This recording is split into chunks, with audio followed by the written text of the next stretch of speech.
Isang mapagpalang araw mga kapamilya.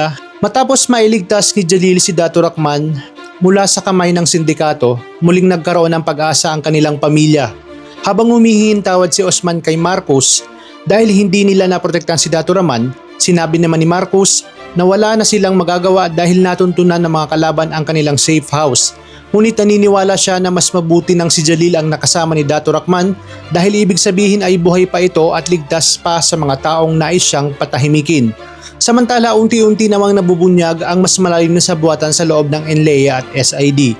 Ipinakita ni Marcos kay Azuelo ang mga ebidensyang natagpuan niya sa isla, mga armas, basyo ng bala at impormasyon na magpapatunay na inosente si Dato Rachman. Ito lumalabas na may makapangyarihang tao sa loob mismo ng ahensya na siyang nagplano upang idein ito at pagtakpan ang operasyon ng sindikato. Dahil dito, matapang na ipinatawag ni Azuelo ang lahat ng matataas na opisyal upang harapin ang katotohanan. Ngunit habang nagpupulong sila, ilang umugong sa buong bansa ang isang viral video mula mismo kay Dato Rachman. Sa naturang video, diretsahan niyang isinabi na inosente siya at gawa-gawa lamang ang lahat ng akusasyon laban sa kanya. Inilahad din niya na may isang malaking tao sa loob ng NLEA na kumokontrol sa lahat ng kagulungan at siya ang tunay na protektor ng sindikato. Sulat sina Felix at Clara sa pagkalat ng video dahil alam nilang delikado ito para sa kanilang lihim. Lalo silang nataranta nang tumawag si General Carillo at galit na tinanong kung bakit nangyayari ito.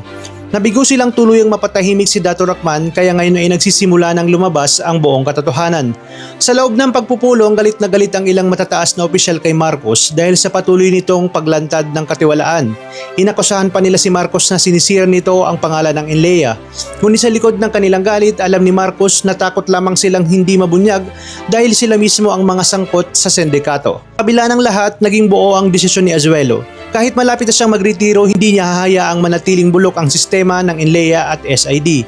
Handa na siyang tulungan si Marcos upang tuluyang mailantad kung sino talaga ang utak sa likod ng kaguluhang ito.